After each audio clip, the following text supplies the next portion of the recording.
Hello everyone. Before we start, make sure to like and subscribe to the channel, and leave a comment with where you're from and what time you're watching. That way, YouTube will keep showing you stories just like this one. Now, let's begin. The marketing startup in Denver seemed like the perfect escape after college graduation, but 6 months into the job, everything started falling apart. January 2022 found me crying in bathroom stalls during lunch breaks, unable to sleep more than 3 hours a night, and calling in sick twice a week just to avoid facing another spreadsheet. My apartment in Capitol Hill felt like a prison cell. Just me, takeout containers, and the constant weight of knowing my family in Ohio had no idea how badly I was drowning. After my manager pulled me aside to discuss my concerning performance decline, I finally admitted I needed professional help. My company's health insurance covered mental health services, and the HR department specifically recommended Whitmore Behavioral Health Center, this gleaming facility nestled between medical offices and wellness spas in Cherry Creek. The reviews online were stellar, 5 stars across every platform, with testimonials about life-changing treatment programs and revolutionary therapeutic approaches. Dr. Nathaniel Graves became my assigned psychiatrist, and our first appointment felt strange from the moment he walked into the consultation room. He moved with this calculated precision, like every step and gesture had been rehearsed 1,000 times. His appearance was almost artificially perfect, silver hair that caught the light at exact angles, a white coat that seemed immune to wrinkles, and these pale blue eyes that would lock onto mine without blinking for uncomfortably long stretches. He listened to my symptoms while taking notes on a tablet he kept tilted away from my view, occasionally making these soft humming sounds that weren't quite agreement or disagreement, just acknowledgement that words were being spoken.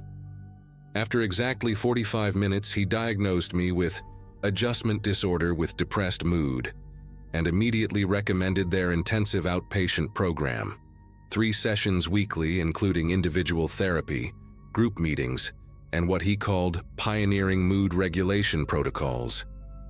He explained that Whitmore was participating in groundbreaking research, using techniques that major universities were still years away from implementing, methods that could rewire negative thought patterns at what he called the neurological substrate level. The first few weeks seemed normal enough.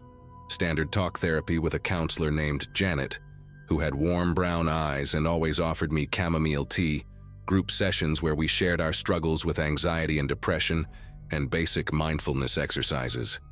But then came the mood regulation protocols, and that's when things started getting weird. They'd take me to this windowless room in the basement, walls painted this specific shade of gray that Dr. Graves insisted was chromatically optimized for neural receptivity, where I'd sit in a reclining chair while they attached sensors to my temples, wrists, and chest. A technician named Bradley, who never made eye contact and always wore these thick rubber gloves, would monitor readings on multiple screens while playing audio tracks through headphones. Not music or meditation guides, but these rhythmic pulses mixed with what sounded like reversed speech that I could never quite make out. During these sessions, Dr. Graves would enter periodically to inject something into my IV that he claimed was just saline solution with vitamin B12. But it always made my vision blur at the edges and left this metallic taste that lingered for hours. The other patients in my group therapy started mentioning similar experiences, though we were explicitly forbidden from discussing our individual treatment protocols with each other. They said it could contaminate the therapeutic environment and compromise treatment efficacy. There was Kevin, a former teacher who'd developed these facial tics after his session started, constantly touching his left ear like he was trying to adjust an invisible earpiece. Melissa, who'd come in for postpartum depression, began speaking in this flat monotone during group sessions, reciting her feelings like she was reading from a script she'd memorized but didn't understand. And then there was Anthony, probably the most disturbing case, who'd started documenting everything in this notebook he carried everywhere, writing down timestamps and drawing these intricate diagrams that he'd quickly cover whenever staff members walked by. We all noticed the changes in each other, the way our symptoms seemed to be morphing into something different from what we'd come in with, but the fear of being labeled non-compliant or treatment-resistant kept us quiet. Everything escalated during my 6th week at Whitmore, when they introduced what Dr. Graves called cognitive reconstruction sessions. They moved me to a different wing of the building, one that required a special key card and had no signs or room numbers, just colored dots on the doors. Mine was orange with 3 black stripes. The chair in this new room had restraints, which Bradley assured me were just for postural consistency during neural mapping. But once they strapped me in, I couldn't move anything except my eyes. They placed this curved screen inches from my face and began showing me rapid sequences of images. Some were benign, like landscapes or furniture, but others were deeply personal photos I'd never given them. My childhood bedroom, my mother's face at different angles, even screenshots of text conversations from my phone. Between the images, single words would flash too quickly to consciously read, but I'd feel my mouth trying to form sounds that weren't quite words, like my tongue was attempting to speak a language it didn't know. After these sessions, I'd lose chunks of time. Not blackouts exactly, but these gray periods where I'd suddenly find myself in different parts of the building with no memory of walking there. The staff would tell me I'd been participating in activities, even show me sign-in sheets with my signature, but the handwriting looked wrong, too perfect, like someone had practiced copying my style. My roommate called one evening, concerned because I'd apparently had a 20-minute phone conversation with her that I couldn't remember at all. She said I'd spoken normally but kept repeating specific phrases about being grateful for the treatment and how Dr. Graves was helping me understand myself. The worst part was finding notes in my journal that I didn't remember writing, detailed observations about the other patients using clinical terminology I didn't know, rating their compliance levels and susceptibility indices with numerical scores and color-coded categories. My breaking point came when Anthony slipped me a folded paper during group therapy. While Janet was distracted by Melissa having one of her episodes, she'd started laughing and crying simultaneously while reciting multiplication tables. His note was frantic, barely legible. "They're conditioning us. Check your diagnosis. Original paperwork. They changed mine." He'd drawn a crude map to the records room, marked with times when staff rotations left it briefly unguarded. That night, I pretended to have severe insomnia, which wasn't hard since the medications they gave me caused this constant buzzing sensation under my skin, like electrical currents were running through my veins. When the night nurse did her 3 a.m. rounds, I counted exactly 4 minutes after her footsteps faded, then made my way to the administrative wing using Anthony's map, my hospital socks silent on the polished floors. The records room smelled like old paper and disinfectant, file cabinets stretching from floor to ceiling with tiny labels I could barely read in the dim emergency lighting. I found my file in the 3rd cabinet, fingers trembling as I pulled out the thick folder marked with my patient ID number and a red sticker I'd never seen before that said Protocol 7A. The intake form I'd signed clearly stated, "Adjustment disorder with depressed mood," exactly what Dr. Graves had told me, but underneath were additional documents I'd never seen. My diagnosis had been amended 3 times without my knowledge, first to severe treatment-resistant depression with psychotic features, then schizoaffective disorder, and finally, dissociative identity disorder with high suggestibility index.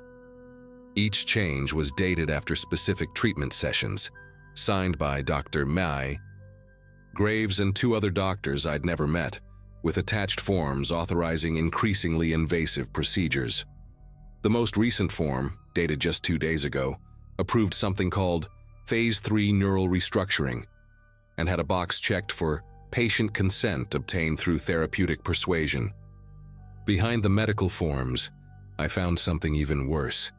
A research proposal titled Behavioral Modification Through Systematic Diagnostic Escalation, with Whitmore's logo and a pharmaceutical company's name I recognized from the news. Xerogen Corp. Recently investigated for unauthorized drug trials in Eastern Europe. The abstract described using incremental false diagnoses to justify experimental treatments, testing how far patients could be pushed before they either accepted their manufactured conditions or attempted to leave. We were the test subjects, sorted into different protocols based on our initial psychological profiles. My group, Protocol 7A, was designated for maximum cognitive plasticity assessment, essentially seeing how completely they could rewrite our sense of reality. The document included charts showing successful integration rates, where success meant patients who fully accepted their false diagnoses and requested continued treatment even after the study period ended. I photographed everything with my phone, hands shaking so badly that half the pictures came out blurred. But I needed proof because I knew no one would believe this without evidence. As I was putting the files back, I found Anthony's folder with a yellow sticky note on top. Subject terminated from study, excessive awareness, schedule for standard treatment and discharge. The date was tomorrow. I grabbed his file too, along with Kevin's and Melissa's, shoving papers into my pajama pockets until they bulged obviously. That's when I heard footsteps in the hallway, the distinctive squeak of Bradley's rubber-soled shoes against the linoleum. I slipped out the other door, the one leading to the stairwell, and ran up 2 flights before ducking into a supply closet that reeked of industrial bleach and something sickly sweet I couldn't identify. Through the door crack, I watched Bradley pass by with Dr. Graves, both of them heading toward the records room, their voices low but urgent. The next morning, I acted completely normal during breakfast, forcing myself to eat the scrambled eggs that tasted like cardboard, while Bradley watched from the corner, his eyes tracking every movement. During group therapy, I participated enthusiastically, even volunteering to share how much the treatment was helping me see my distorted thinking patterns, using the exact phrases Dr. Graves had been feeding us for weeks.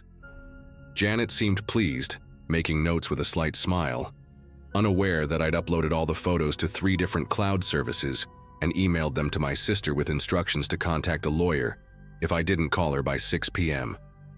Anthony wasn't at group therapy.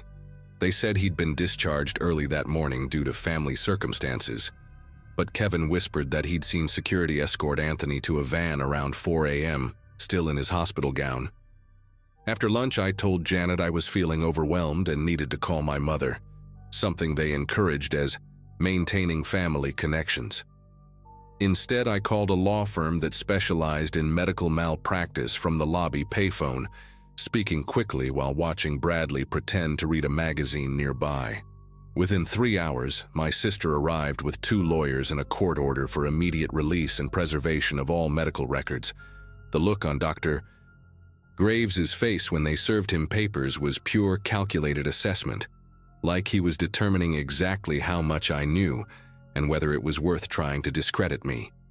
They had to release me immediately, but not before Janet pulled me aside to warn that leaving against medical advice would severely impact any future treatment I might need, her warm brown eyes now cold and threatening. The lawyers got me out of there, along with copies of my official records, which mysteriously only showed my original diagnosis and standard treatment notes, nothing about the experimental protocols or the documents I'd photographed.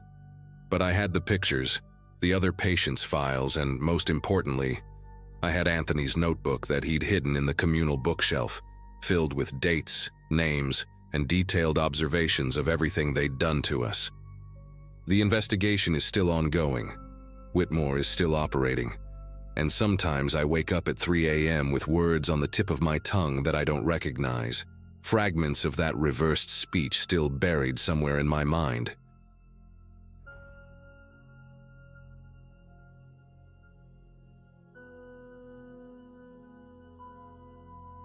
The tremors in my left hand had gotten worse over the past 6 months, bad enough that I couldn't hold a coffee cup some mornings. My neurologist ran every test imaginable, MRIs, nerve conduction studies, blood panels, and found nothing. Could be psychological, she said, suggesting maybe something from my past was manifesting physically. That's how I ended up driving through upstate New York on a rainy October afternoon, heading toward Riverside Psychiatric Institute, where I'd spent 8 months as a 16-year-old. My parents had me committed after my brother died, said I was having a breakdown, but really I was just an angry, grieving teenager who didn't know how to process losing the only person who understood me. The place had been closed for 5 years, according to Google, but reopened recently as some kind of research facility. Still, they kept old patient records, or so the woman on the phone claimed when I called asking about my files. The building hadn't changed much. Same red brick exterior with those narrow windows covered in wire mesh. Same imposing iron gates that made you feel like a prisoner before you even walked through the doors. The parking lot was nearly empty, just a few cars scattered around like forgotten thoughts. Inside, the lobby had been renovated with modern furniture and fresh white paint, but underneath that new car smell of recent construction, I could detect something else. That institutional cocktail of disinfectant, floor wax, and something medicinal that seemed baked into the walls themselves. The receptionist, a young woman with nervous energy who kept tapping her fingernails on the desk, said Dr. Simmons could see me in 20 minutes. While waiting, I noticed my hand had stopped shaking for the first time in days, like it recognized this place and decided to behave. Dr. Simmons turned out to be a woman in her 50s with prematurely gray hair pulled into a tight bun, and the kind of careful, measured way of speaking that made you wonder what she wasn't saying. She led me through hallways that sparked fragments of memory. The art therapy room where we made clay sculptures that always got thrown away, the cafeteria with its bolted-down tables, the medication window where we lined up like cattle every morning, noon and night. "You were here in 2002, 2003, she said, reading from a tablet as we walked. "Part of the adolescent program under Dr. Harrison's care. Says here you responded well to treatment." I asked what treatment specifically, and she glanced at her screen with this odd expression, like she was reading something that didn't quite make sense. "The notes are sparse, but I can show you your file if you'd like. We're actually in the process of digitizing everything from that era." Her office was in what used to be the isolation wing. I remembered because Jorge got sent there once for 3 days after he refused his medication and tried to flush the pills. The other kids said they could hear him screaming at night, but the staff insisted the rooms were soundproof. Dr. Simmons pulled out a manila folder thick with papers, some yellowed with age, others looking like they'd been photocopied multiple times. As she handed it to me, I noticed several pages had black redaction marks across entire sections. "Patient confidentiality," she explained, but that didn't make sense. It was my own file. The first few pages were standard intake forms, my parents' signatures authorizing treatment, psychiatric evaluations describing me as hostile but manageable. Then I found the medication logs, and my stomach tightened. Alongside the antidepressants I vaguely remembered, there were drug names I'd never heard of. Neurozine 7, Synapticor, something called TX-149 listed only by its code. "What's TX-149?" I asked, pointing to the entry that appeared daily for 3 months straight. "Dirt." Simmons leaned over, adjusting her reading glasses, and I saw her jaw clench slightly. "I'm not familiar with that designation. Probably a trial name for something that's now FDA approved under a different label. This was 20 years ago, after all." But her voice had changed, gotten tighter, more formal. She tried to turn the page, but I held it down, scanning the dosage charts.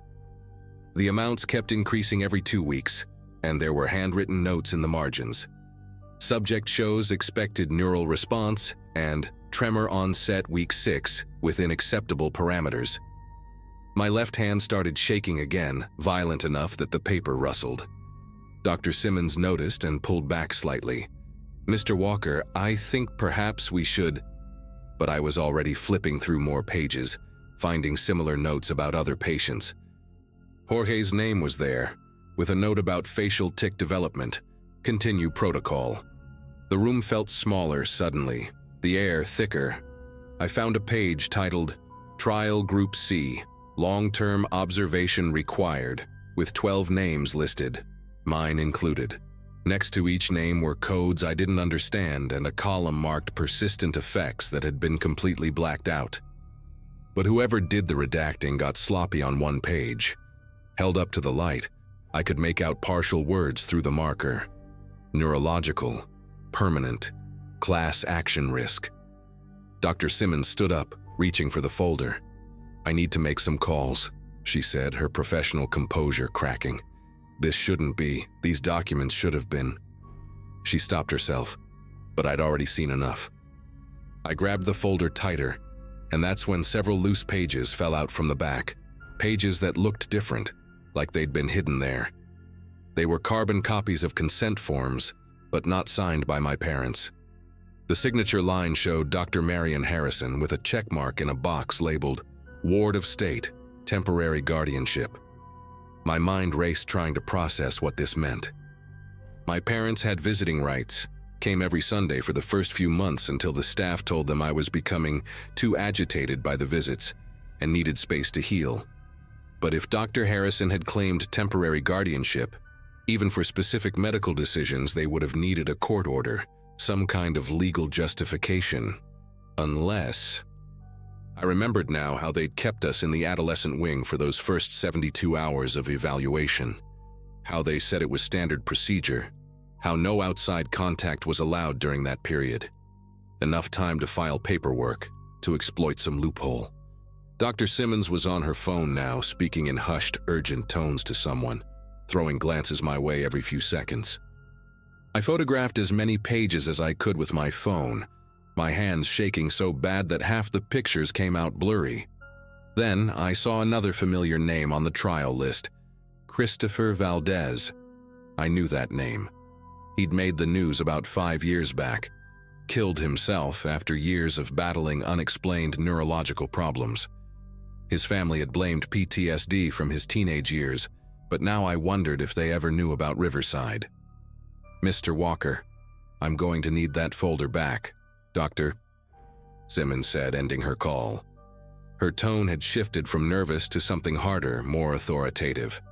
"Those documents contain confidential information about other patients. I shouldn't have..." But I was already reading another carbon copy. This one a memo between Dr. Harrison and someone at a pharmaceutical company called ZeroGen Corp. The letterhead was partially visible through the aged paper, and the content discussed preliminary results exceeding expectations and minimal oversight from state regulators.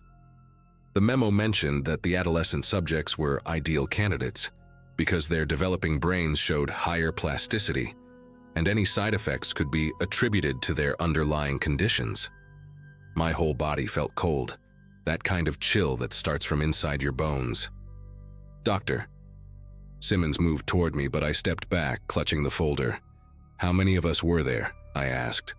"In the trials, how many kids did you people experiment on?" She stopped, her face cycling through expressions like she was trying to find the right mask to wear. "Dr. Harrison's research was approved by the board at the time," she said finally, each word carefully measured. "Different era, different standards. But I assure you, any treatments you received..." I cut her off by holding up the memo about minimal oversight and watched her face go pale. She knew exactly what had happened here. "You need to understand," she said, voice dropping lower. "I only started here 3 years ago. When we reopened, we found boxes of these files in the basement, water-damaged, forgotten. I've been trying to piece together. But Harrison destroyed most of the actual research data before he retired. What you're holding might be the only proof left." The tremor in my hand had spread up my arm now, the muscle spasms visible through my shirt. She noticed and added, "There are others. Former patients who've come back over the past year. Same symptoms, same questions.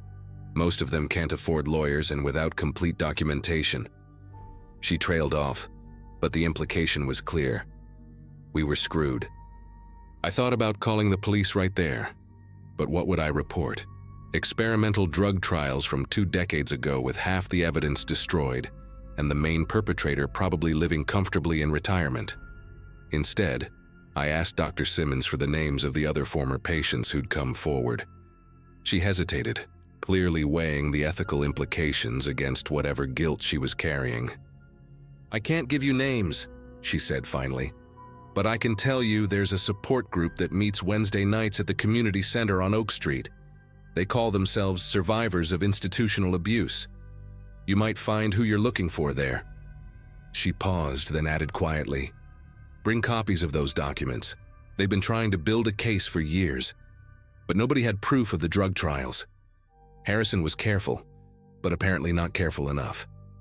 My phone buzzed with a text from my wife asking if I was okay, and I realized I'd been here for 3 hours. Time had done that strange thing it does during trauma, stretching and compressing simultaneously.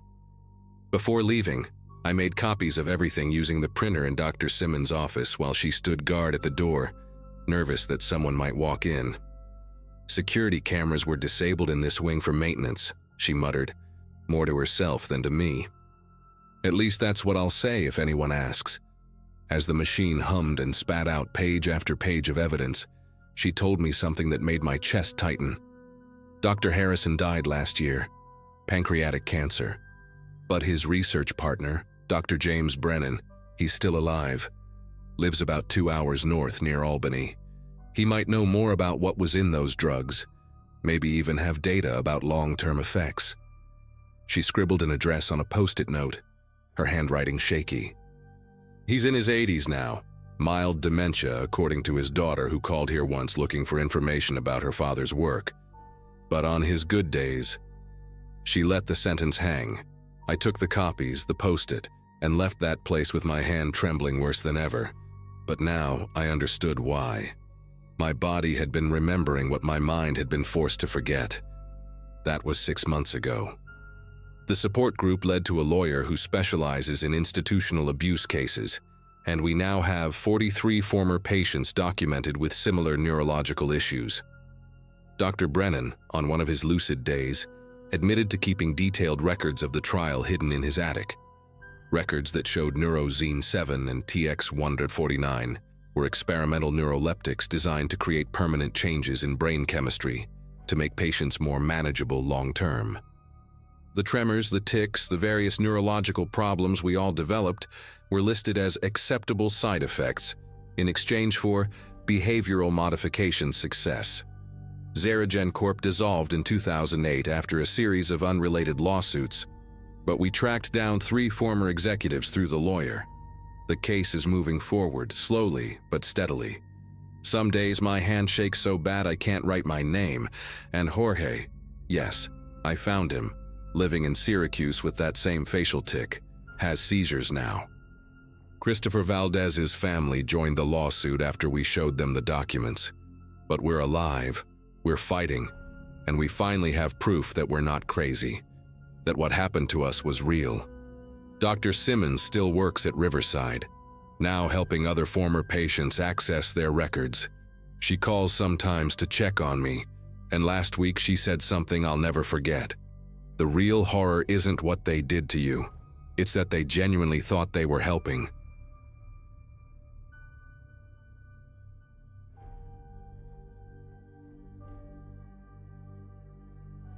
Six years of case files, patient advocacy meetings, and discharge paperwork had made me pretty good at spotting inconsistencies in medical records.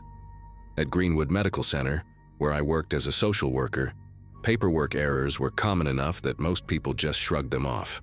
It was March 2023, and I was 34, recently divorced, basically living at the facility because home was just an empty apartment with too much silence. My supervisor used to joke that I knew the patients better than their own doctors did, which was probably true since I spent most of my waking hours reviewing their cases and coordinating their care plans. The facility itself was nothing special, a mid-sized psychiatric and rehabilitation center with about 200 beds, serving mostly Medicare patients and folks on state insurance. That mundane setting makes what I discovered even harder to believe, Mrs. Hoffman changed everything when she showed up at my office on a Wednesday afternoon, her face puffy from crying, and her voice breaking every few words. Her son Daniel had been in our psychiatric wing for 2 months, dealing with severe depression after losing his job and his marriage in the same year. The nursing staff had told her the previous week that Daniel was being transferred to Fairmont Hospital for specialized treatment, something about a new therapy program that would better suit his needs. But when she called Fairmont to check on visiting hours, they had no record of Daniel ever arriving. She'd even driven there herself, spent 3 hours arguing with their admissions desk, watching them search every possible variation of his name and birth date in their system. The way her fingers trembled as she showed me the transfer paperwork made my chest tighten, because deep down, I knew something was seriously wrong. I told Mrs. Hoffman I'd make some calls and get to the bottom of it, assuming initially that this was just a clerical error, or maybe Daniel had been sent to a different facility by mistake. I spent the rest of that afternoon on the phone, calling every psychiatric hospital within a 100-mile radius, even reaching out to general hospitals with psychiatric wards. Each conversation went the same way. No patient by that name, no transfer from Greenwood on that date, no record in their systems at all. By 5 o'clock, I'd contacted 17 different facilities, and my notepad was covered in crossed-out hospital names and phone numbers. The transport company that supposedly handled the transfer, MedTrans Solutions, had a record of picking Daniel up at 3:47 a.m. on a Saturday, with a driver named Carl Brenner signing off on the paperwork. But when I called MedTrans back to get more details, they said Carl had quit 2 days after that transport, left no forwarding information, and his employee file had somehow gotten corrupted in their system. That night, I stayed at the office until almost midnight, pulling transfer records from the past year. What I found made my mouth go dry. Daniel wasn't an isolated case. In the past 8 months, we'd had 14 patients transferred to various facilities during overnight or early morning hours, always on weekends, when administrative staff weren't around. The receiving hospitals were scattered across 3 states, never the same one twice, and when I started making verification calls the next morning, not a single facility had any record of these patients arriving. The transfer orders all looked legitimate, signed by Dr. Reynolds or Dr. Patel, both respected psychiatrists who'd been with Greenwood for over a decade. But when I checked the duty rosters, neither doctor had been on call during most of these transfers. Someone was forging signatures and they were good at it. I only noticed because Dr. Patel always drew a tiny circle instead of a dot over her lowercase i's, and these signatures had regular dots. I decided to cross-reference our transfer records with missing persons reports in the surrounding counties, which meant spending my lunch breaks at the public library because their computers had access to databases I couldn't reach from work. The librarian, Mrs. Garner, started recognizing me after the 3rd day, always offering me the same corner computer where nobody could see my screen. It took me 2 weeks of searching, but I found something that made me physically ill. 3 of our transferred patients had been reported missing by their families, but the reports had been filed weeks after the supposed transfers. The families had been told their loved ones had been moved to long-term care facilities that required limited contact during the adjustment period. One family had even received typed letters, supposedly from their daughter, saying she was doing better and asking them not to visit yet.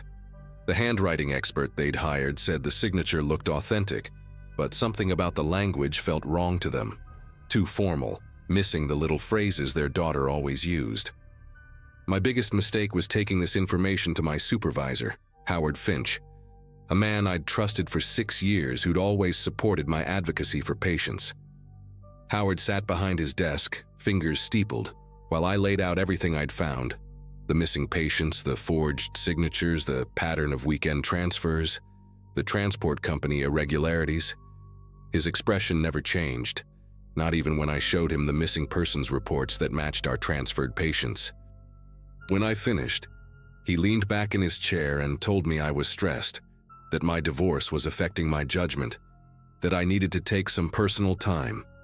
He said these transfer discrepancies were probably just bureaucratic mix-ups that would sort themselves out, and that I was connecting dots that didn't need connecting. But the way he wouldn't meet my eyes, the way he kept glancing at his phone like he was waiting for something, it told me he knew exactly what was happening. He offered me 2 weeks paid leave to reset and refocus, and something in his tone made it clear this wasn't really an offer. I refused the leave and went back to my office, but over the next few days, Things started getting strange in ways that made me constantly check my rearview mirror during my commute. My keycard suddenly had restricted access, blocking me from the records room I'd used freely for years. Patient files I'd been working on disappeared from my desk, and when I asked about them, people claimed they'd never existed. Colleagues who'd always been friendly started avoiding me in the hallways, conversations stopping abruptly when I walked into the break room. Doctor.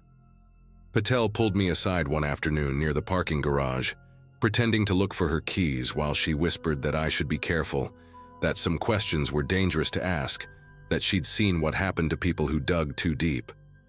Before I could ask what she meant, she walked away quickly, and the next day I heard she'd taken an unexpected sabbatical to care for a sick relative nobody knew she had. The breaking point came when I received a call at 2 a.m. from a blocked number. Just breathing at first, then a distorted voice telling me that my concern for patients was admirable but misguided. They knew about my visits to the library, about the copies I'd made, about the flash drive I kept in my car's glove compartment with all my research. They suggested I think about my own well-being, about how accidents could happen to people who worked late and drove home on dark roads. The next morning, I found my car tires slashed in the employee parking lot, and security claimed their cameras had mysteriously malfunctioned during the night. But what really terrified me was finding Daniel Hoffman's patient bracelet tucked under my windshield wiper, the one he should have been wearing when he was transferred.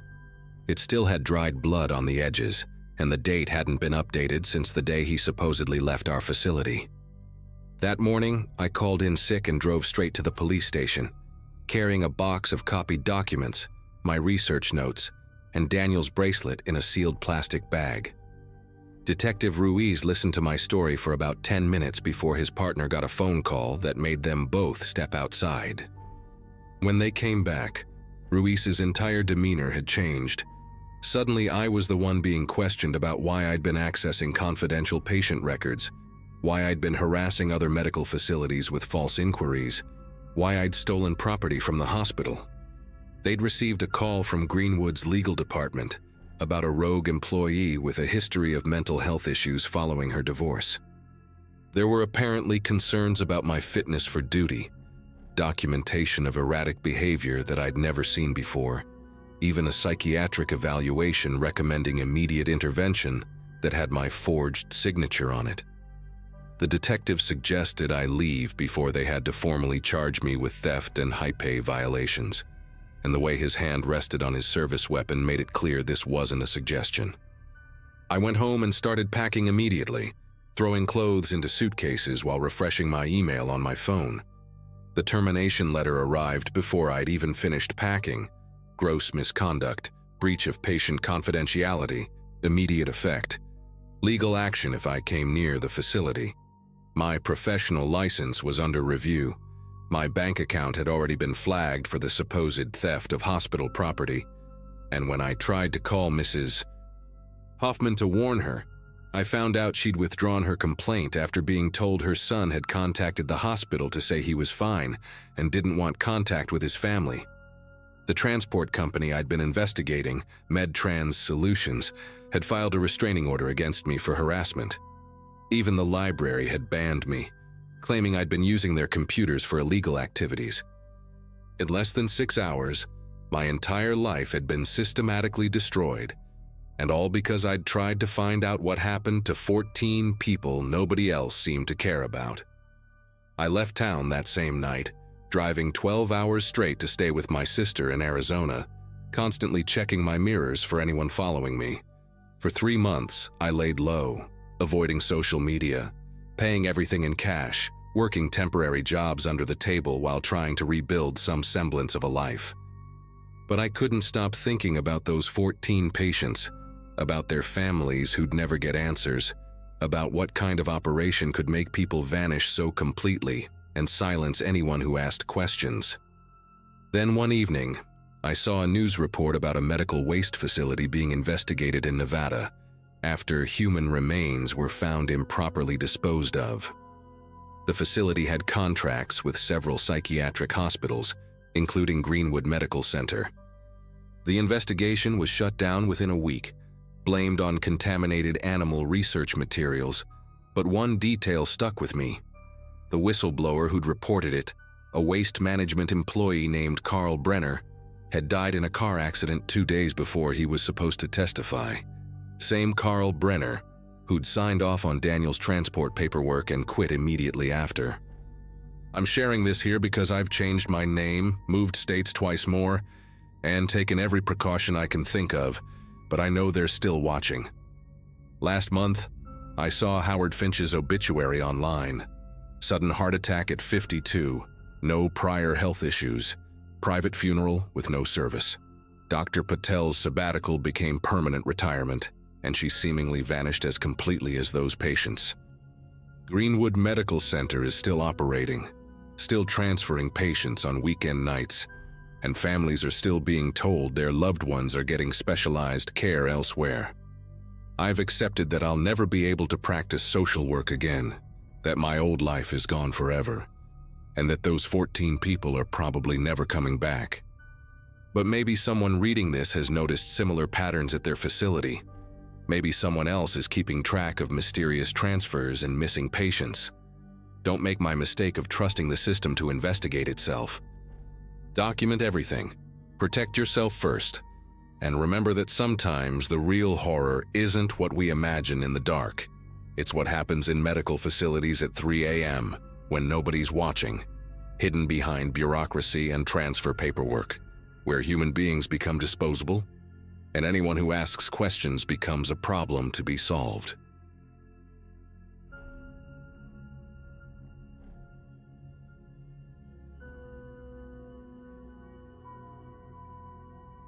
I started working as an orderly at Riverside General Hospital in the spring of 2016, right after my divorce was finalized.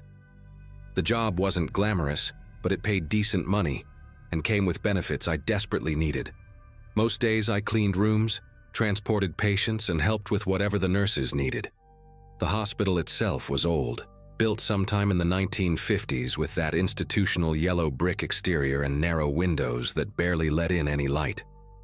After 6 months on the job, I thought I knew every corner of that place, the shortcuts through the old cardiac wing, which vending machines still worked, where to catch a quick nap between shifts. But that Wednesday in November changed everything when my supervisor, a stocky guy named Frank, asked me to help check some ventilation systems in the basement. The basement always gave me an uneasy feeling, but that day something was different. Frank led me past the usual storage areas and the laundry facilities, down a corridor I'd never noticed before. The fluorescent lights flickered overhead, casting strange shadows that danced along the walls. We walked for what seemed like 10 minutes through a maze of hallways, each turn taking us deeper into the building's foundation. The air grew thicker, mustier, and I noticed the usual hospital sounds. The beeping machines, the intercoms, the constant foot traffic had completely faded away. Frank stopped at a heavy metal door marked only with B7 in fading paint. When he pushed it open, the hinges groaned like they hadn't moved in decades. What I saw behind that door made me stop dead in my tracks. The walls were covered floor to ceiling with thick gray padding, the kind you'd see in a recording studio, and every door in that hallway had rubber seals around the edges. Frank must have noticed my confusion because he quickly mumbled something about old psychiatric treatment rooms from the 70s. He said they used to do specialized therapy down here, whatever that meant, but assured me the wing had been abandoned for at least 15 years. The way he avoided eye contact when he said it made my gut twist. We were supposed to check the ventilation system, make sure no mold was growing in the old ducts, but I couldn't focus on the task. Every room we entered had the same setup: padded walls, reinforced doors with small windows at eye level, and ventilation grates that had been welded shut. In one room, I noticed scratch marks on the padding near the floor, deep gouges that had torn through multiple layers. Frank pretended not to see them, just kept checking items off his clipboard and talking about basketball scores. That night, I couldn't stop thinking about that hallway. During my graveyard shift, around 2 a.m. when the hospital was at its quietest, I decided to go back down there alone. I told myself I was being ridiculous, that Frank's explanation made perfect sense, but something kept nagging at me. I grabbed a flashlight from the supply closet and made my way back through those winding basement corridors. The further I went, the more the temperature seemed to drop, and I could see my breath forming small clouds in the beam of my flashlight. When I finally reached the B7 door again, I stood there for a full minute just listening. At first, there was nothing but the distant hum of the building's machinery. Then I heard it. A rhythmic tapping, barely audible through all that soundproofing. 3 quick taps, then a pause, then 3 more, like someone knocking on a door asking to be let out. I pressed my ear against the cold metal door, trying to pinpoint where the sound was coming from. The tapping continued, sometimes stronger, sometimes weaker, but always in that same pattern. I tried the door handle, but it was locked, and my maintenance keys didn't work on it. That's when I noticed something else. Fresh scratches around the lock mechanism, like someone had recently tried to pick it. The dust on the floor had been disturbed too, showing multiple sets of footprints leading to and from the door. For a place that supposedly hadn't been used in 15 years, there was an awful lot of recent activity. I took photos with my phone, making sure to capture the scratches and the footprint patterns. The tapping suddenly stopped, and in the silence that followed, I could swear I heard breathing on the other side of the door, slow, deliberate breaths that fogged up the small window from the inside. The next day, I went straight to the head of maintenance, a woman named Gloria who'd been at the hospital for 30 years. I showed her the photos and told her about the sounds. Her face went pale, and she immediately closed her office door before speaking. She told me that in 2014, just 2 years before I started, there had been an incident in that wing. A patient named Douglas Hartley had somehow gotten access to the basement during a fire drill and barricaded himself in one of those rooms. It took security 3 days to get him out, and when they did, he was catatonic. The strange part was that Douglas had been admitted for minor anxiety, nothing that would explain such extreme behavior. After that incident, the hospital board voted to seal off that wing permanently. But here's what made my skin prickle. Gloria said Douglas was still a patient at the hospital, kept in the long-term psychiatric ward on the 4th floor. And according to the night nurses, he still tapped that same pattern on his room door every single night. I couldn't let it go. That evening, I convinced my colleague Rita to cover for me while I went up to the psychiatric ward. The 4th floor had stricter security protocols, but as an orderly, I had just enough access to walk through during my rounds. I found Douglas's room at the end of a dimly lit hallway, room 4B12. Through the reinforced glass window, I could see him sitting on his bed, rocking slightly back and forth. He was maybe 60 years old, thin as a rail, with gray hair that hung over his eyes. When he noticed me watching, he stood up and walked to the door. Without breaking eye contact, he raised his knuckle and tapped 3 times on the glass, paused, then 3 more times. His lips moved like he was trying to tell me something, but no sound came through the thick door. I watched his mouth carefully, trying to read his lips. Over and over, he seemed to be mouthing the same 2 words, "Still there." That's when things got worse. I started digging through old hospital records during my lunch breaks, using my access to the digitized archives. What I found made no sense at first. Maintenance logs from 2013 showed extensive renovation work in the B7 wing, including the installation of specialized containment infrastructure. But the renovation was completed a full year before Douglas ever set foot in that basement. The work orders were all signed by a Dr. Nathan Crowley, who supposedly headed a research program at the hospital. But when I searched for Dr. Crowley in the employee database, no records came up. I checked with HR, claiming I needed to verify some old paperwork, and they had no record of anyone by that name ever working at Riverside General. The more I investigated, the stranger it became. Purchase orders for medical equipment that didn't match anything we used in regular treatment, delivery receipts for industrial-grade restraints, and requisitions for enough sedatives to keep someone unconscious for weeks. 2 nights later, I made a decision that still haunts me. I went back to B7 with a crowbar I'd taken from my truck. The hallway was pitch black except for my flashlight beam cutting through the darkness. The tapping started immediately when I arrived, more urgent this time, almost frantic. I wedged the crowbar into the door frame and put all my weight behind it. The lock was strong, but the frame was old, and after several minutes of prying, I heard the wood splinter. The door swung open, releasing a wave of stale, medicinal air that made me gag. Inside, the room was exactly like the others I'd seen, except for one detail. In the corner, partially hidden behind loose padding, was a small ventilation grate that hadn't been welded shut. Fresh air was flowing through it, and when I knelt down to look closer, I could see scratch marks all around it, like someone had been trying to pry it open from the inside.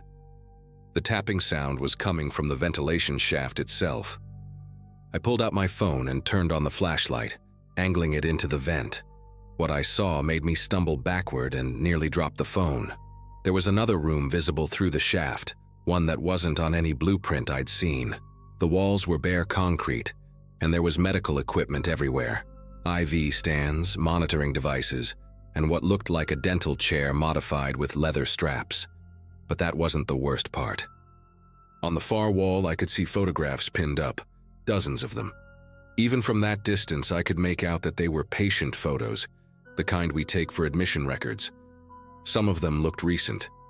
I recognized at least 3 faces from the long-term ward, including Douglas. I tried to angle my phone to record video evidence, but then I heard footsteps in the hallway behind me. Heavy, deliberate footsteps that stopped right outside the door. I turned around slowly, and there was Frank standing in the doorway, but he wasn't alone. 2 security guards flanked him, and behind them stood a man in a white coat I'd never seen before.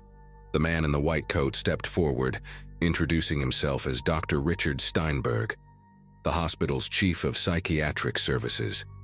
His voice was calm, almost soothing, as he explained that I had stumbled onto a classified treatment program for patients with severe dissociative disorders.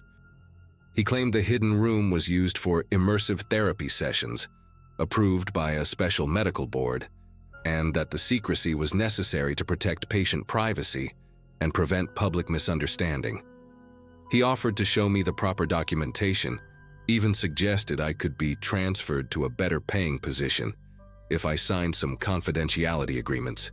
But while he talked, I noticed Frank's hand resting on his belt, right where security usually carried their tasers. The 2 guards had positioned themselves to block any exit route. Dr. Steinberg kept talking about medical ethics and revolutionary treatments, but his eyes were cold, calculating, watching my every reaction. I played along, nodding and apologizing for the misunderstanding, saying I just wanted to do my job properly. After what felt like hours but was probably 10 minutes, they escorted me back to the main floor and sent me home, telling me to take a few days off to process what I'd learned. I never went back. That same night, I packed everything I could fit in my car and drove to my sister's place 3 states away. Before I left, I uploaded all the photos and videos I'd taken to multiple cloud services and sent copies to a journalist friend, though she never published anything. Said her editor killed the story after a call from the hospital's lawyers. I found out later that Douglas had been transferred to another facility the day after my discovery, and his records were sealed. Frank called me twice, leaving voicemails about my final paycheck and returning my uniform, but I never responded. About a month later, I saw a small news item about Riverside General receiving a massive private grant for expanding mental health services. The article mentioned new underground facilities being constructed, but didn't give details. I work at a small clinic now, far from any large hospitals.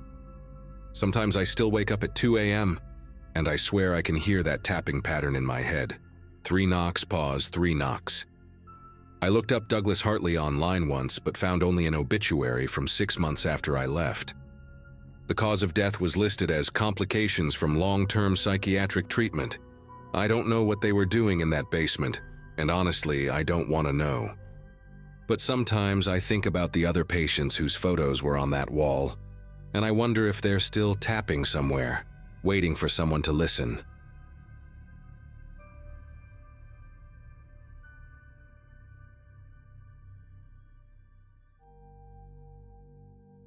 Working nights at Millbrook Psychiatric Facility seemed like easy money when they first hired me.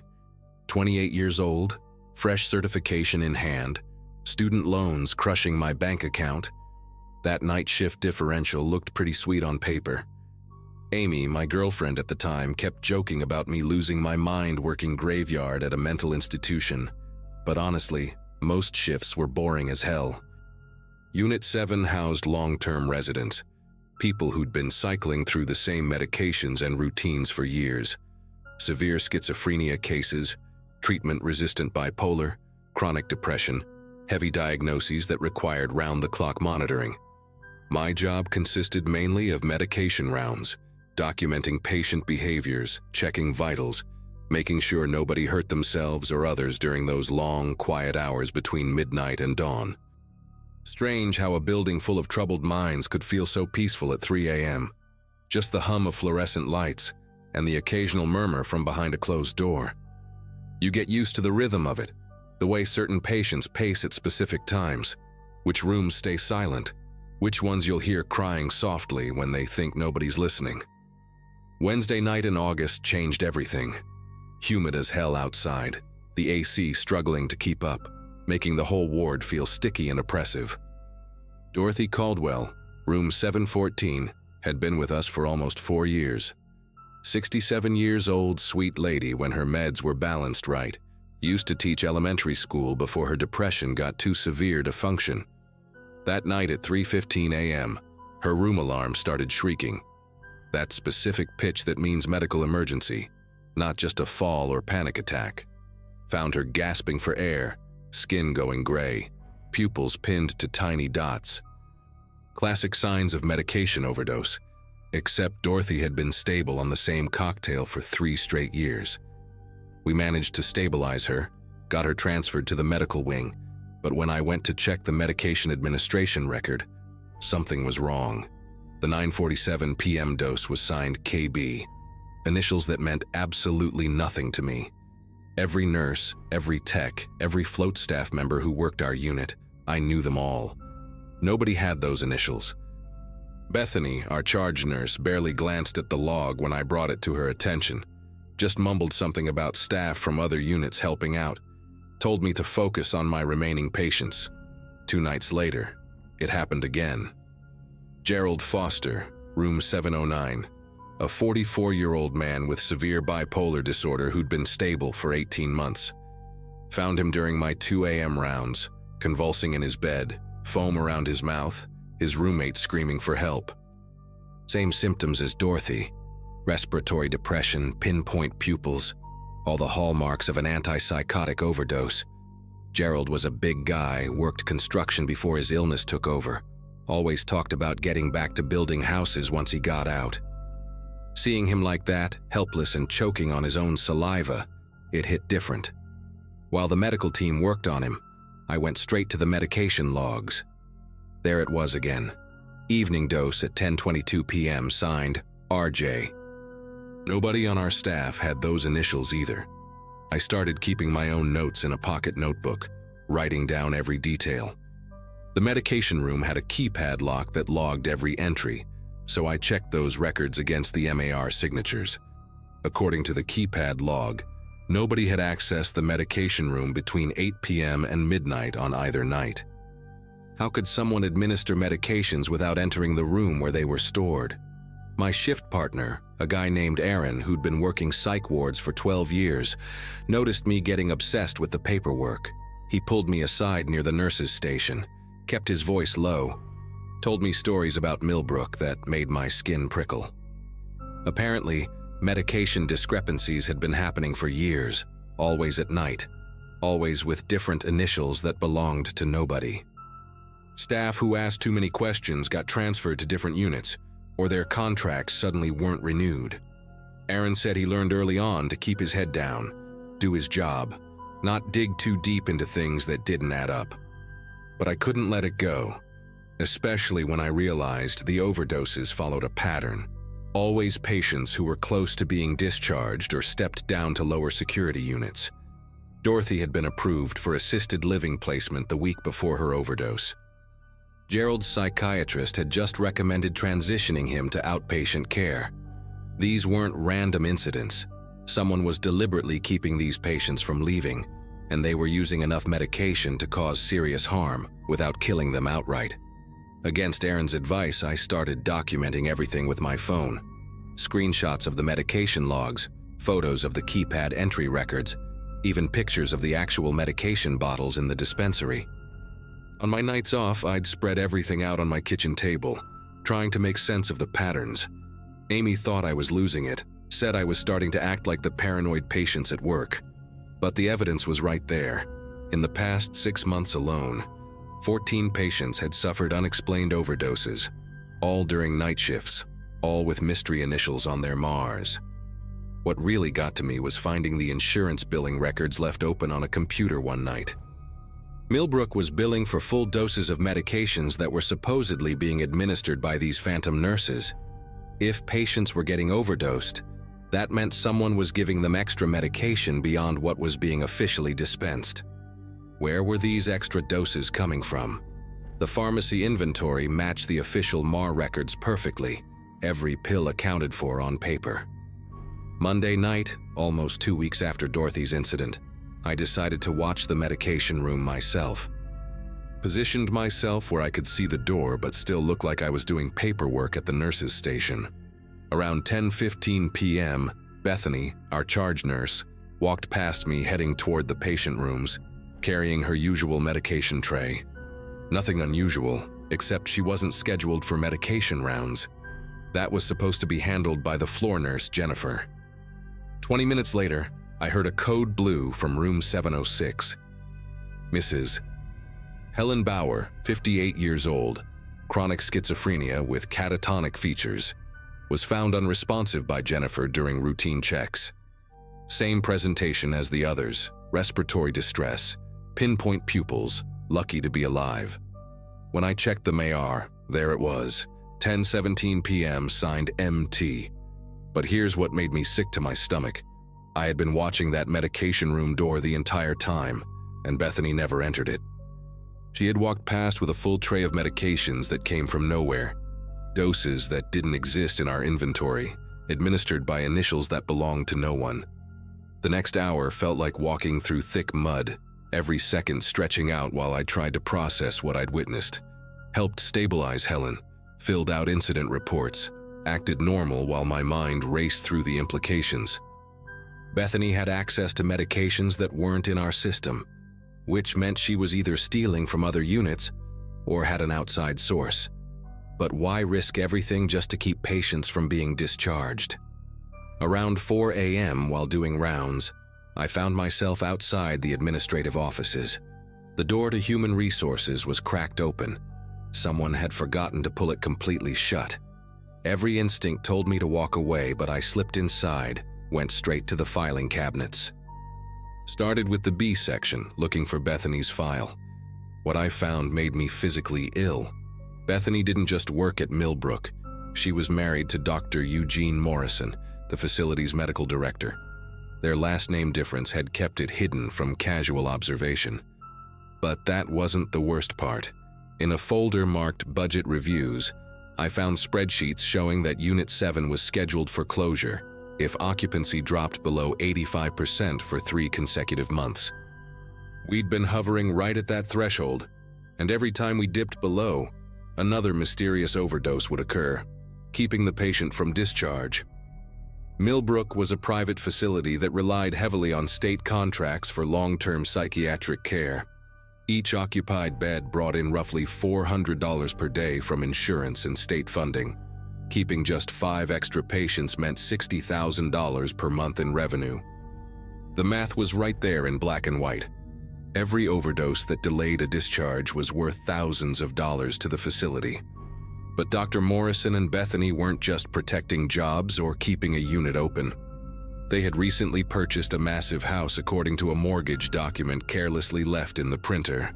They were living way beyond what their salaries could support. Aaron found me in that office at 5 a.m., white as a sheet, papers scattered across the desk. He didn't say anything, just started helping me put everything back exactly as I'd found it. As we worked in silence, he whispered that 3 other nurses had noticed the same patterns over the years.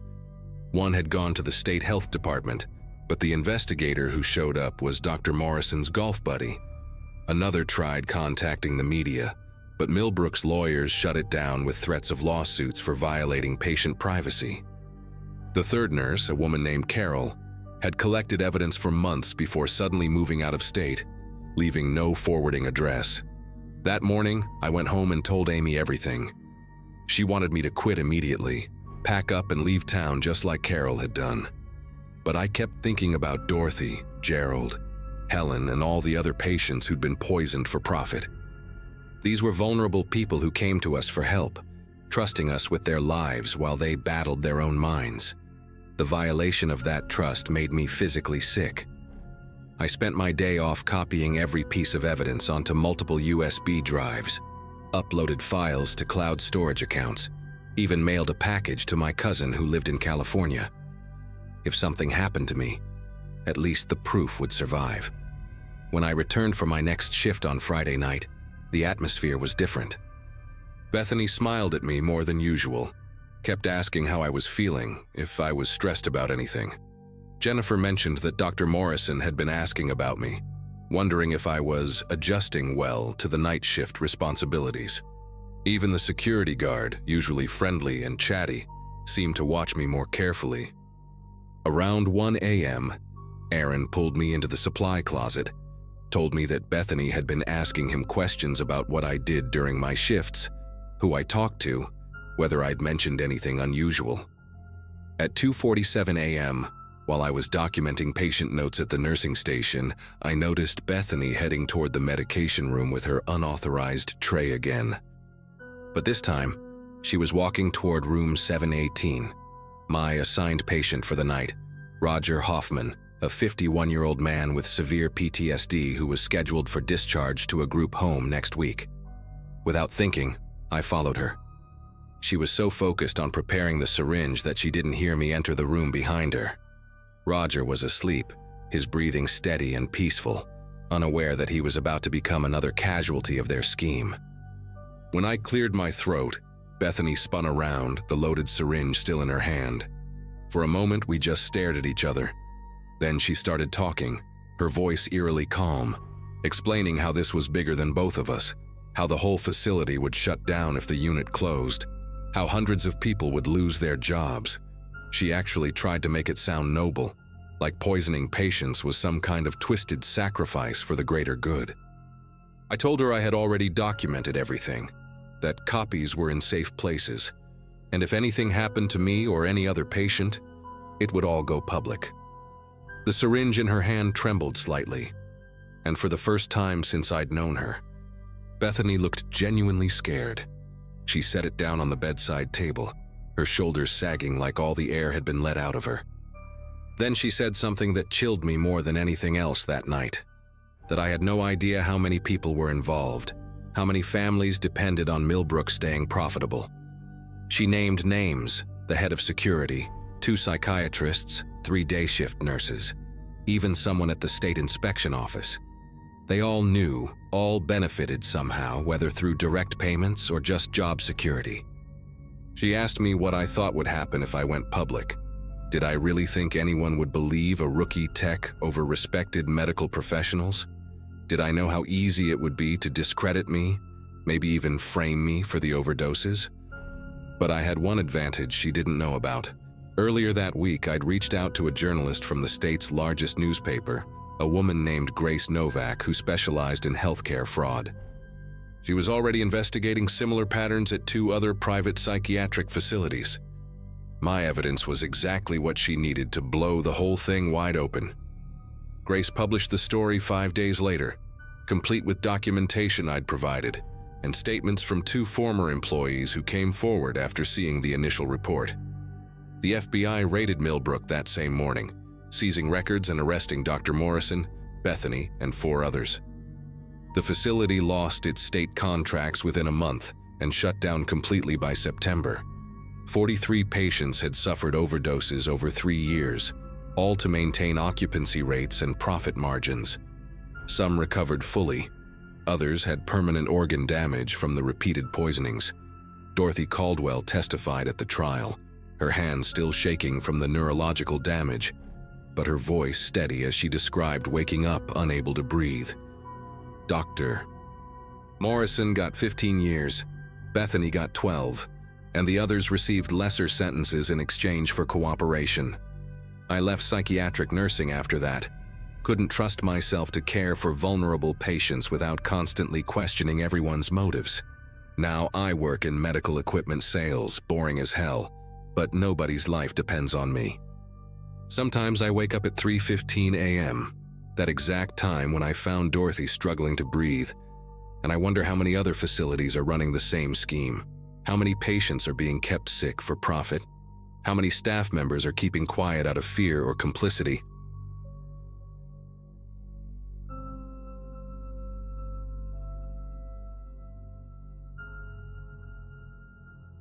I've worked as a records clerk for 7 years now, and in all that time at Westbrook Psychiatric Facility, I thought I'd seen every kind of administrative mess you could imagine.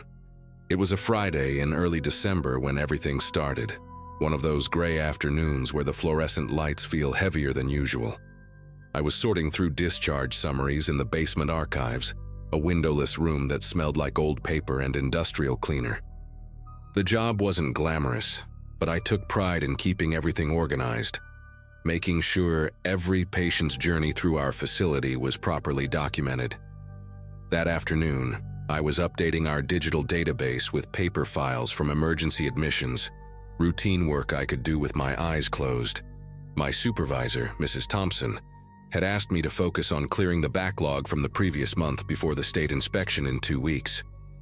I remember drinking my third cup of coffee, the bitter taste mixing with the dust from the old files, completely unaware that I was about to stumble onto something that would change everything about how I saw my workplace.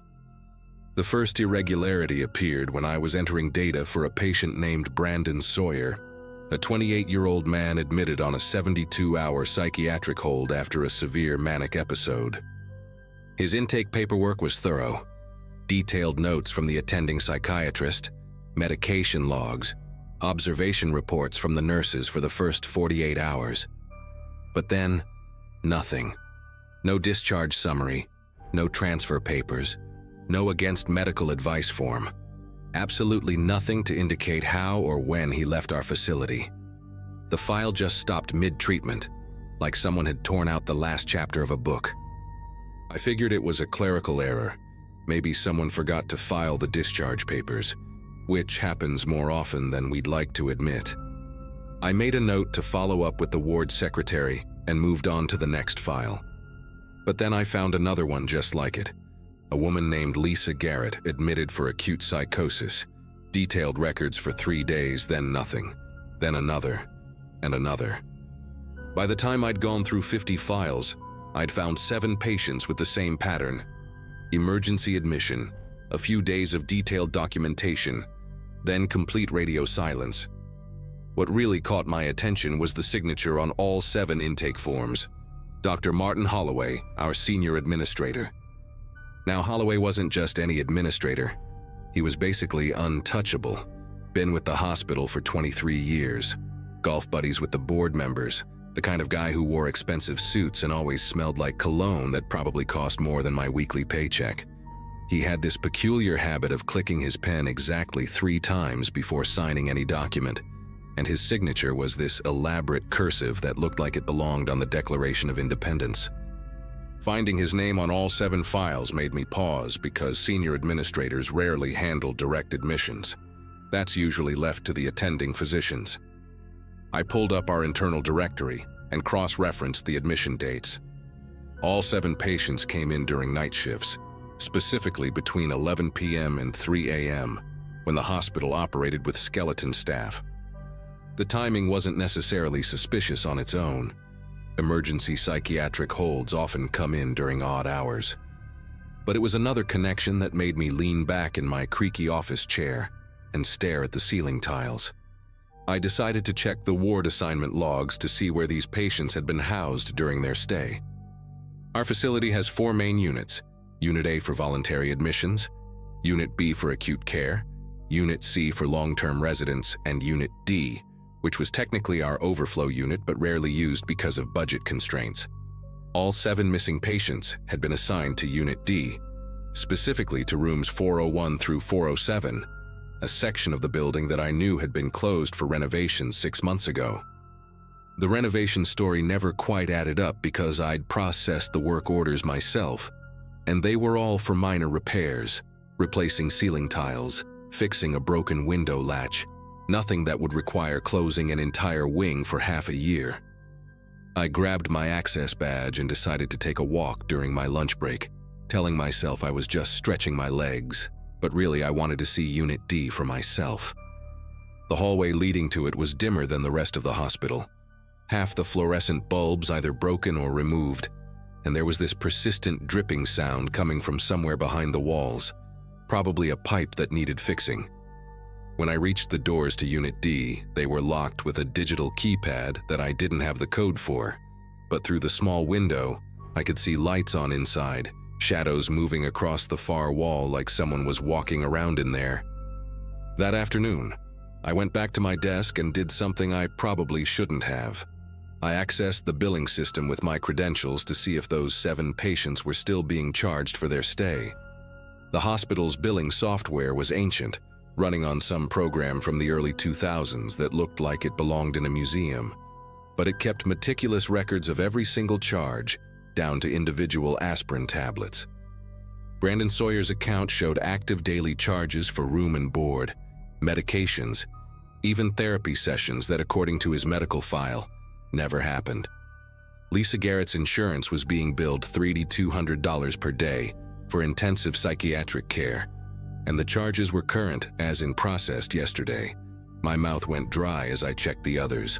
All 7 accounts were active, accumulating charges, some for over 3 weeks now. The system showed them as current patients in Unit D, receiving round-the-clock care, meals, medications, the whole package. But according to their medical files, they'd all stopped existing after day 3 of their admission. I printed everything, my old printer groaning and squeaking as it spit out page after page of billing records, the evidence piling up on my desk like a paper mountain of impossibilities. I needed to talk to someone, but I had to be careful about who I trusted. There was Donna from Human Resources. She'd been at the hospital almost as long as me, and had this way of knowing everyone's business without seeming like a gossip. I found her in the cafeteria during the dinner break, sitting alone at a corner table, picking at a sad-looking Caesar salad. When I sat down across from her, she looked up with those sharp brown eyes that seemed to read your mind before you even spoke. I asked her, casual as I could manage, if she knew anything about Unit D still being operational. She put down her fork, leaned in close enough that I could smell her lavender hand lotion, and told me something that made every hair on my arm stand up. 2 weeks ago, she'd processed paperwork for 3 new nurses, all hired specifically for Unit D night shifts, all with out-of-state licenses, all with references that when she tried to verify them, led to disconnected phone numbers. But Holloway had personally vouched for them, said they were specialists in some new treatment program the hospital was piloting. She'd found it odd that there was no announcement about any new program, no staff meetings, no training sessions, nothing in the hospital newsletter that usually couldn't shut up about every minor achievement or initiative. That night, I couldn't stop thinking about those patients, wondering where they really were, what was happening to them. I stayed late at the office, pretending to work on the backlog, but really I was digging deeper into the system. I found something in the pharmacy logs that turned my stomach into a knot of anxiety. Unit D had been ordering massive quantities of sedatives, specifically midazolam and propofol, drugs typically used for surgical procedures, not psychiatric treatment. The amounts were staggering, enough to keep dozens of people unconscious for extended periods. The orders were all signed off by Dr. Holloway and fulfilled by a pharmacy supplier I'd never seen in our system before, somewhere called MedLink Distributors. When I searched for MedLink online, I found a bare-bones website with a single page, no employee information, no history, just a contact form and a warehouse address in an industrial district 40 miles away.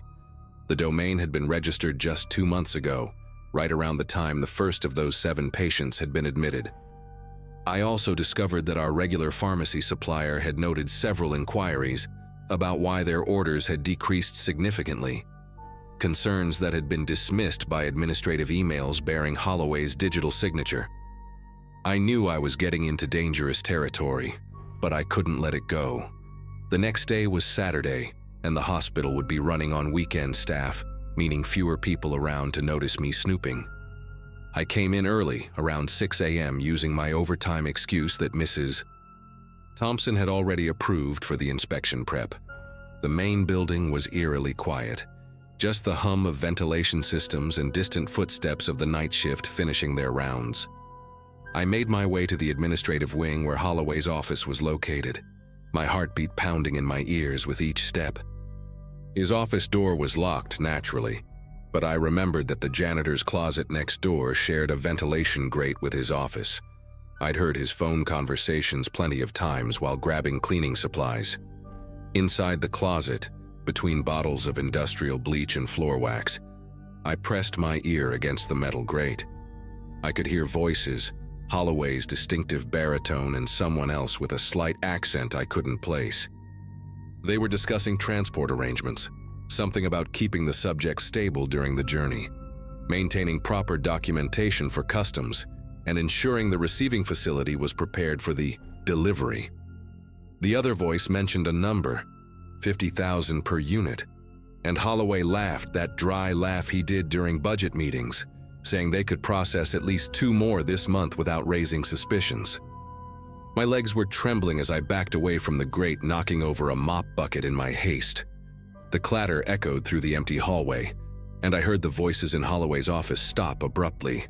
I grabbed a mop, my heart racing so fast I thought it might burst, pretending to clean the floor just as his office door opened. Holloway stepped out with another man I'd never seen before.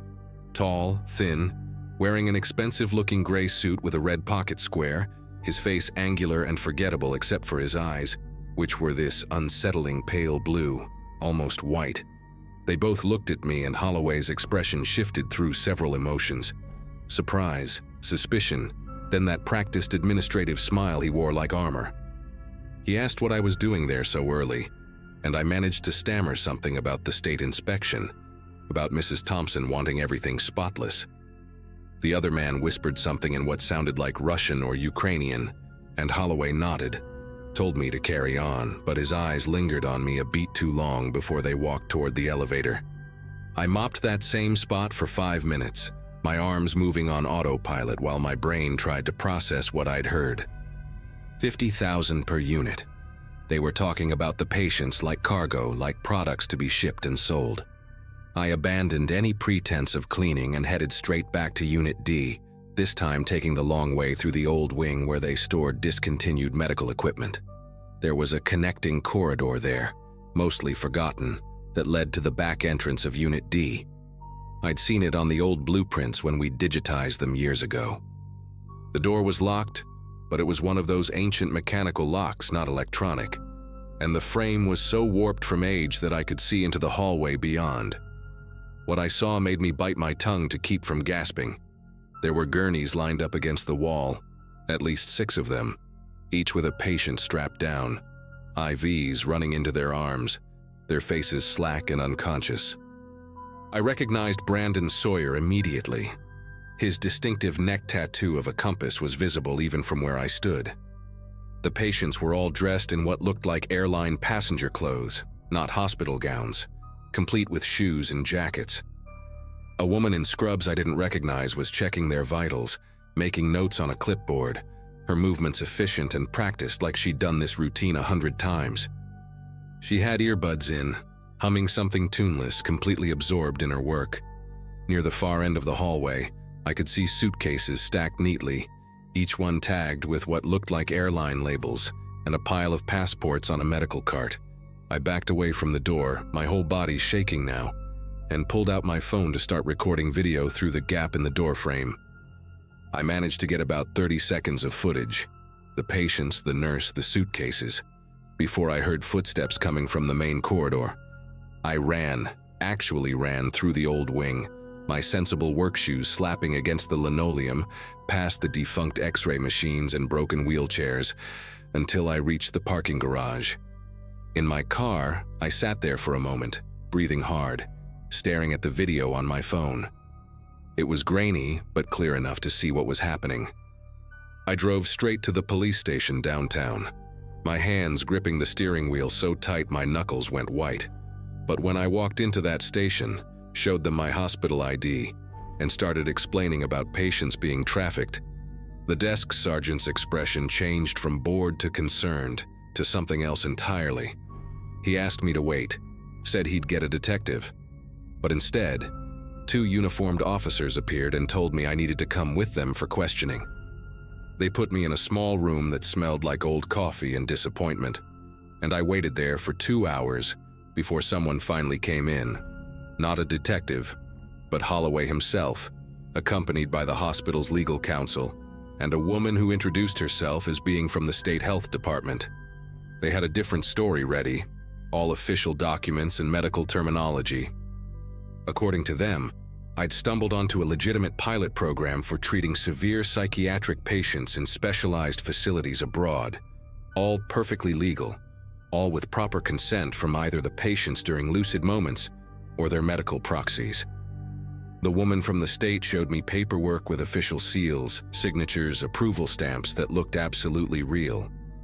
Holloway explained, in that condescending tone he used during staff meetings, that the secrecy was necessary to protect patient privacy and prevent interference from misguided advocacy groups. The patients I'd seen were being prepared for medical transport to a cutting-edge treatment center in Romania, where experimental therapies not yet approved in the US could offer them hope for recovery. The $50,000 I'd overheard? That was the treatment cost, covered by a special grant from an international mental health foundation. They had an answer for everything, every single thing, papers to prove it all.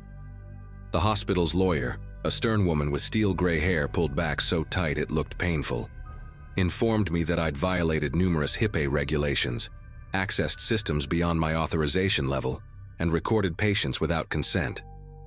I could face criminal charges, lose my job, my pension, everything, unless I signed a document acknowledging my misunderstanding and agreeing to confidentiality about the whole matter. They gave me 24 hours to decide.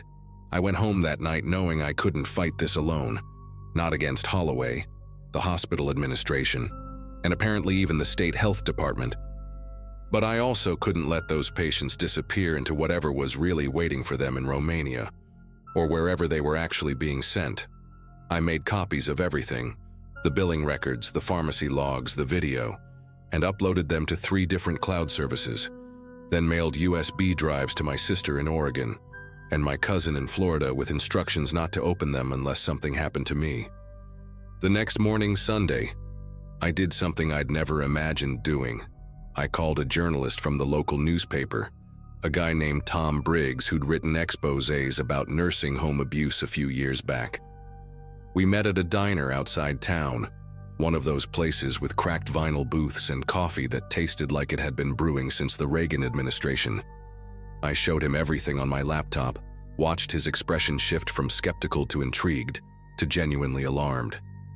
He said he needed to verify some things, make some calls, but that this was big, really big. He gave me his personal cell number, told me to sign whatever I needed to sign to protect myself for now, and that he'd work on this quietly. 2 days later, I signed Holloway's papers, went back to work, and pretended everything was normal, filing papers and organizing records like my world hadn't been turned upside down. For 3 weeks, nothing happened. I'd almost started to doubt myself, wondering if maybe there really was some legitimate program I'd misunderstood. Then, on a Monday morning, it all exploded. FBI agents swarmed the hospital, men and women in dark windbreakers with those 3 letters printed in yellow across their backs. They sealed off Unit D, confiscated computers, boxes and boxes of records wheeled out on dollies. Holloway was arrested in the parking lot, handcuffed in front of everyone during the morning shift change. The news broke that afternoon. An international patient trafficking ring that had been operating for over a year, selling psychiatric patients to overseas facilities that were actually fronts for illegal medical testing. 17 patients had been recovered from a facility in Moldova, not Romania, all alive but in various states of psychological trauma from whatever experiments had been conducted on them. Brandon Sawyer was among them, and his family's interview on the news was heartbreaking. They'd been told he'd been transferred to a long-term facility upstate, had even received forged letters supposedly from him saying he was getting better. The investigation revealed that the scheme went beyond just our hospital, involving a network of facilities across 3 states, all connected through shell companies and fake medical organizations. Tom Briggs won a Pulitzer for his investigation, though he always credited an anonymous source for bringing the story to light. I still work at the hospital, in the same basement office, filing the same papers, but now I look at everything differently, double-check things that seem odd, and keep Tom's number saved in my phone under pizza delivery, just in case. The 7 patients I'd originally discovered, 6 were recovered alive, still working through what happened to them. 1, Lisa Garrett, was never found, and sometimes I think about her, wonder where she ended up, and hope that somehow, somewhere, she found her way back home.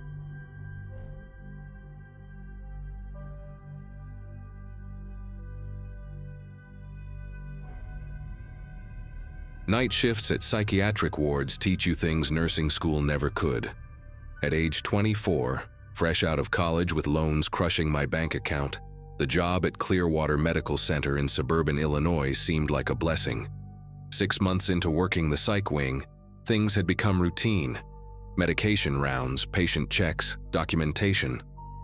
The December cold seeped through the old building's windows that year, 2018, making the hallways feel even more sterile than usual. My supervisor Barbara wore these thick glasses that made her eyes look enormous, like she could see straight through your excuses for being 5 minutes late. She'd just promoted me to lead nurse for the night shift, which meant an extra $2 an hour and twice the responsibility. My roommate Jenna and I celebrated with cheap wine that Friday, laughing about how I'd finally be able to afford name-brand cereal. Psychiatric ward wasn't where I'd imagined myself working, but jobs for new nurses were scarce, and I figured I could stick it out for a year or 2. Robert Lawson arrived on the ward 2 days before everything went sideways, brought in for psychiatric evaluation after his family reported concerning behavior changes. His chart showed no violent history, just depression and anxiety following a messy divorce, the kind of case we saw dozens of times each month. When I first encountered him during rounds, he sat motionless in the corner of his room, staring at the beige wall like it held secrets only he could decipher. He took his medications without resistance that Saturday night, nodding politely when I asked if he needed water or an extra blanket. Something about the way he tilted his head while listening reminded me of how my grandmother's parakeet used to watch people through its cage bars, attentive but somehow disconnected. The ward held only 12 patients that weekend instead of our typical 20, and the unusual quiet made every footstep echo down the corridors. I remember planning to actually sit down and eat my sandwich during break, maybe even check my phone without someone pressing the call button every 30 seconds. Around 2 a.m., I started my second round of medication distribution, pushing the squeaky cart down the east wing where Robert's room was located. The fluorescent lights hummed that particular frequency that gives you a headache after 8 hours, and the smell of industrial disinfectant mixed with something else. That distinct psychiatric ward scent of fear and medication sweats that clings to your scrubs no matter how many times you wash them. Robert was awake when I entered his room, sitting up in bed with his hands folded neatly on his lap, which struck me as odd since most patients were deep in their medication-induced sleep by then. His eyes tracked my movements as I prepared his pills, and when I spoke to him about the dosage change his doctor had ordered, explaining that the blue pill would help with his anxiety, he opened his mouth like he wanted to respond. Nothing came out at first, just this soft exhale that sounded like static from an old radio. Then he started speaking, and every hair on my arms stood straight up. "The blue pill will help with your anxiety," he said, but it was my exact words, my exact intonation, coming from his mouth in this warped mechanical way, like someone had recorded my voice and played it back through broken speakers. The way his lips moved didn't quite match the sounds, creating this horrible disconnect that made my chest tighten. I stood there holding the medication cup, trying to process what I'd just heard, telling myself maybe he was just repeating what I'd said. Some patients did that as a coping mechanism. But then he continued, mimicking not just my words but the exact rhythm of my breathing, the way I'd shifted my weight from one foot to the other, even the small throat-clearing sound I'd made before speaking. His eyes never blinked during this whole performance, just stayed locked on mine with this intensity that made me want to back toward the door. The medication cup started trembling in my hand, and he immediately mimicked that too, his own hand shaking in the exact same pattern, though he held nothing. I tried to maintain my professional composure, setting the medication cup on his bedside table with deliberate calmness. "Mr. Lawson, I need you to take your medication now," I said, using my firm nurse voice that usually worked with difficult patients. He tilted his head at that impossible angle again, further than seemed comfortable for a human neck. And when he replied, it was my firm nurse voice coming back at me, but layered somehow, like multiple recordings of my voice playing simultaneously at slightly different speeds. The sound made my teeth ache. His mouth stretched into an expression that wasn't quite a smile, more like someone who'd studied pictures of smiles but never understood the emotion behind them. I reached for the call button to alert security, a standard protocol for patients exhibiting aggressive or unusual behavior, but Robert moved faster than I'd seen him move before, his hand shooting out to grab my wrist. His grip felt wrong, too precise, each finger applying exactly the same pressure like he'd calculated the optimal force to hold without bruising. "Protocol for patients exhibiting aggressive or unusual behavior," he said in that horrible chorus of my own voice. And then he started laughing. Except it was my nervous laugh from earlier that day when Barbara had made a joke about the coffee machine being possessed. The sound of my own laugh coming from his throat, distorted and multiplied, made bile rise in my throat. I yanked my arm back hard enough to break his grip and stumbled backward toward the door, but he was already out of bed, moving in this jerky, stop-motion way that reminded me of a video buffering on slow internet. He began reciting everything I'd said since entering the room, but backwards, the words clear despite being in reverse order, creating these nonsensical sentences that somehow made perfect sense in their wrongness. When I screamed for help, he screamed too, matching my pitch and desperation so perfectly that anyone listening would think two women were being attacked. The door handle felt miles away as I fumbled for it behind my back, never taking my eyes off him as he advanced, still speaking in my voice, now mixing in conversations I'd had with other patients throughout the night. Finally, my fingers found the handle and I burst into the hallway, nearly colliding with Steve, the security guard who usually dozed at his desk until his rounds at 3 a.m. "Room 214 now," I gasped, pointing back at Robert's room. But when Steve rushed past me with his hand on his radio, Robert was back in his bed, lying perfectly still with his eyes closed, looking like any other sedated patient. Steve turned to me with that expression I knew too well, the one that said he thought I was overreacting to a difficult patient. I tried to explain what had happened, but the words tumbled out in a panic that made me sound hysterical. Steve checked Robert's vitals, which were completely normal, and found him unresponsive to verbal commands, apparently deep asleep. "The security footage would show everything," I insisted, dragging Steve to the monitor station where we kept recordings of all patient rooms. But when we pulled up the feed from Robert's room, the timestamp showed 2:47 a.m., the exact time I'd been in there.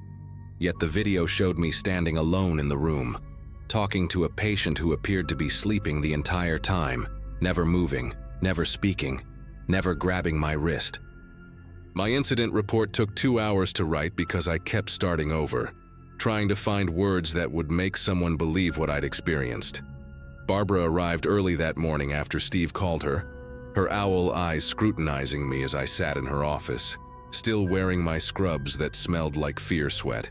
She read my report 3 times, occasionally glancing up at me with an expression I couldn't decipher. "These night shifts can be stressful," she finally said, sliding a different form across her desk, a request for voluntary psychological evaluation. When I refused to sign it, insisting we check other cameras or interview other patients who might have heard something, her face hardened. She pulled out her tablet and showed me an email she'd already drafted to HR about my concerning behavior and potential danger to patient welfare. The choice was clear: sign the evaluation request and take a mental health break, or face an official investigation that would likely end my nursing career before it had really begun. I signed the paper with a hand that wouldn't stop trembling, watching my carefully built professional reputation crumble over something I couldn't prove. 2 weeks into my mandatory leave, I couldn't stop thinking about that night, replaying every detail while sitting in my apartment in my pajamas at 3 p.m., surrounded by unopened emails from concerned coworkers. Jenna tried to be supportive, but I could see the doubt in her eyes when I told her the story. The way she'd change the subject or suggest maybe I really did need the rest. I started researching Robert Lawson obsessively, finding his social media profiles, his ex-wife's blog about their divorce, anything that might explain what had happened. Then I discovered something that made me slam my laptop shut. A post from his ex-wife dated 3 months before his admission, describing how he'd started mimicking her voice during arguments, repeating her words in what she called that demon voice, until she'd locked herself in the bathroom terrified. She tried to get a restraining order, but the judge dismissed it as marital disputes, especially since Robert's lawyer provided recordings that proved it was just her voice on the audio, no evidence of him speaking at all. She wrote about how the police thought she was having a breakdown, how her own family suggested she seek help for stress-related delusions. I drove to Clearwater against Barbara's explicit orders to stay away during my leave, parking across the street at 2 a.m., watching the windows of the psychiatric ward from my car. Robert had been discharged a week after the incident, his evaluation determining he was stable and posed no threat to himself or others. But I knew he'd be back. They always came back. 3 nights I sat there, drinking cold coffee and fighting sleep, until I saw him walking through the main entrance, not as a patient this time, but wearing civilian clothes, carrying a clipboard like he belonged there. My phone battery was at 12% when I started recording, zooming in as much as the camera would allow. He walked through the security doors using an ID badge, not forcing entry, not sneaking, just badging in like any employee. Through the windows, I could see him moving down the hallway toward the psychiatric ward. That same jerky, stuttering walk I remembered. I called 911, told them there was an intruder at Clearwater Medical Center, possibly dangerous. But when they transferred me to Clearwater's security, Steve answered, his tired voice assuring me that no unauthorized persons were in the building, that all staff members were accounted for, that perhaps I should rest and take care of myself. The video I'd recorded on my phone showed nothing but empty windows and dark hallways when I reviewed it later, though I knew what I'd seen. I sent it to Jenna anyway, desperate for someone to see something, anything that would prove I wasn't losing my mind. She called me back immediately, but not about the video. She'd just gotten off her shift at the restaurant and had run into Stephanie, another nurse from Clearwater's psychiatric ward. Stephanie had quit 3 days ago, no notice, just cleared out her locker and left. When Jenna asked why, Stephanie had gone pale and changed the subject, but mentioned something about patients not being who they seem, and how the administration was covering things up. I tried calling Stephanie 17 times that night, left voicemails that probably sounded unhinged, begging her to call me back, to tell me what she knew.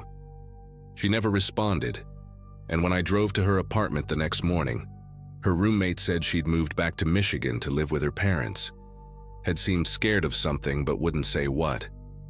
The roommate looked at me standing there in my unwashed hair and wrinkled clothes, probably seeing exactly what everyone else saw, a burnt-out healthcare worker having a breakdown. I never went back to Clearwater, never formally resigned, just stopped answering their calls until the letters started arriving. first requesting my return, then warning about job abandonment, finally confirming my termination. I work at a veterinary clinic now, cleaning kennels and feeding animals that don't speak, don't mimic, don't make me question reality. Sometimes I still check the news for stories about Clearwater Medical Center, searching for reports of attacks or strange incidents, but there's never anything. Robert Lawson has no digital footprint anymore. His social media deleted, his ex-wife's blog gone, like he never existed except in my memories and nightmares. I found one thing, though, buried in a medical journal archive from 1987, a brief mention of a study at Clearwater about patients exhibiting elaborate mimicry behaviors that was shut down after ethical concerns, with all records sealed. The head researcher was a Dr. Morrison who died in 2001, but his assistant was listed as B. Crawford. Barbara's maiden name was Crawford. I stopped searching after that, stopped trying to make sense of it. Some doors, once opened, are better left alone, and some truths are too heavy to carry. But I know what happened that night was real as the scar on my wrist where Robert grabbed me, a scar that appeared 3 days after the incident, shaped like fingerprints, though the video showed no one ever touched me at all.